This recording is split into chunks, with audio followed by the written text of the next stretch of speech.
কিন্তু যখন মানুষ মারা যায় তখন তার আসল চক্ষুটা খুলে যায়। তখন মানুষ বুঝতে পারে যে আপনার যেই দুনিয়ার মধ্যে যতদিন আমরা ছিলাম, যে অন্যায়গুলা করেছি এগুলা সত্যি ভুল। কারণ মৃত্যুর আগে মানুষ বুঝে না, কারণ তার আসল চক্ষুটা খুলে না। যখন সে মারা যায় তখন তার আসল চক্ষুটা খুলে যায়।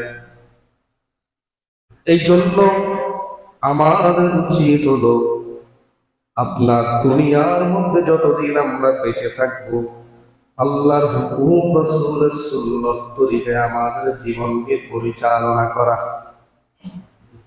আমরা অনেকই স্বপ্ন দেখি কিনা? স্বপ্নের মধ্যে অনেক অনেক সুন্দর সুন্দর জিনিস দেখি। আসলে স্বপ্ন কি আপনার বাস্তব না। এখন আসে অনেক ভণ্ড পীর আছে যারা মানুষদেরকে ধোঁকা দেয় এই কথা বলেই যে দুনিয়ার মধ্যে যদি গুনাহ না করা হয় তাহলে আল্লাহ তাআলা ক্ষমা করবেন কাদেরকে। এই বলে তারা মানুষদেরকে অন্যায় কাজের মধ্যে কানেক্টেড করে। তারা এই আয়াত দিয়া মানুষদেরকে গোমরাহ করে। তারা বলে, আল্লাহ তাআলা বলেন, কুল ইয়া ইবাদিয়াল্লাযীনা আসরাফু আলা আনফুসিহিম লা তাকনাতু মির রাহমাতিল্লাহ ইন্নাল্লাহা ইয়াগফিরুয যুনুবা জামিআ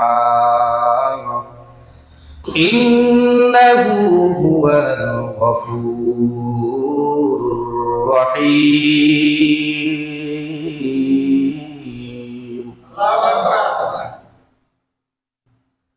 কুল ইয়া ইবাদিয়াল্লাযীনা আসরাফু আলা আনফুসিহিম, কুল কাকে বললেন? আল্লাহ তাআলা বলুন, নবীকে বলতেছেন, আপনি বলুন, ইয়া ইবাদিয়াল্লাযীনা আসরাফু আলা আনফুসিহিম, যেই সমস্ত বান্দারা নিজেদের নফসের উপর জুলুম করেছো তারা যেন আল্লাহর রহমত থেকে নৈরাশ না হয়ে যায়। কারণ ইন্নাল্লাহা ইয়াগফিরুয যুনুবা জামিআ, কারণ আল্লাহ তাআলা বান্দার সমস্ত গুনাহকে ক্ষমা করে দিবেন। এই আয়াত দ্বারা অনেক বন্ধুরা তারা আয়াতের অপব্যাখ্যা করে। তারা বলে গুনাহ যদি মানুষ যদি না করে আল্লাহ ক্ষমা করবে কাকে? আর আল্লাহ তাআলা এখানে বলেছেন, কুল ইয়া ইবাদিয়াল্লাযীনা আসরাফু, হে আমার বান্দারা। আল্লাহ তাআলা এখানে বান্দা বলেছেন, আল্লাহ এখানে পাপী বান্দা বলেন নাই। আল্লাহ বলেন নাই ও পাপীর দল, আল্লাহ তাআলা এই কথা বলেন নাই। আল্লাহ বলেছেন ও বান্দা।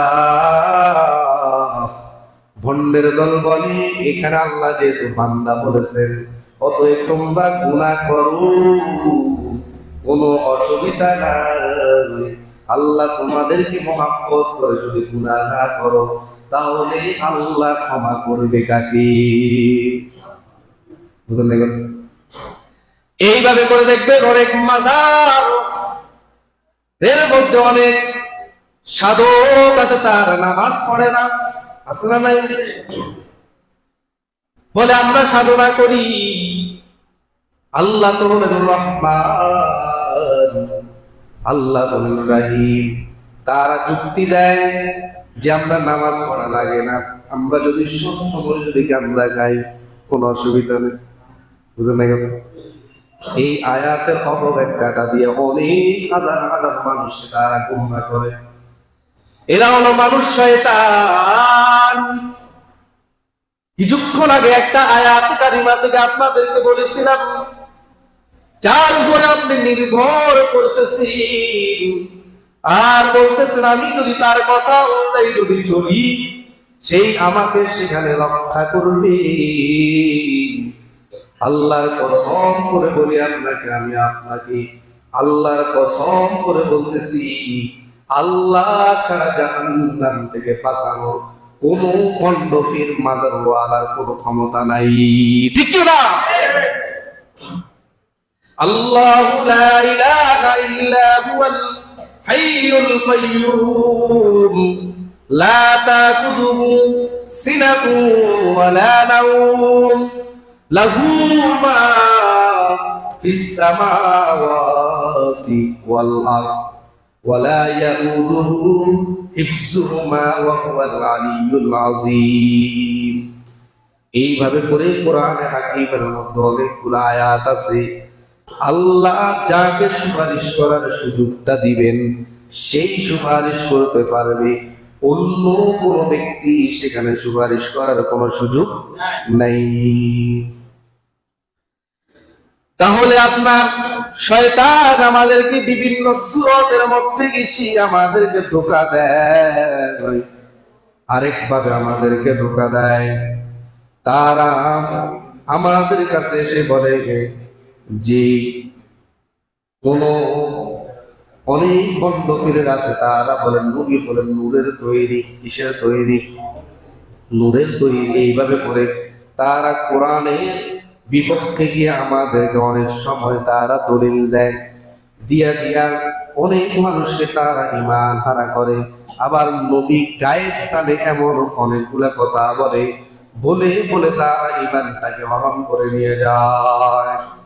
শয়তান অনেক ভাবে আমাদেরকে ধোঁকা দিয়ে আমাদের ঈমানগুলো নেওয়ার জন্য সে চেষ্টা করে।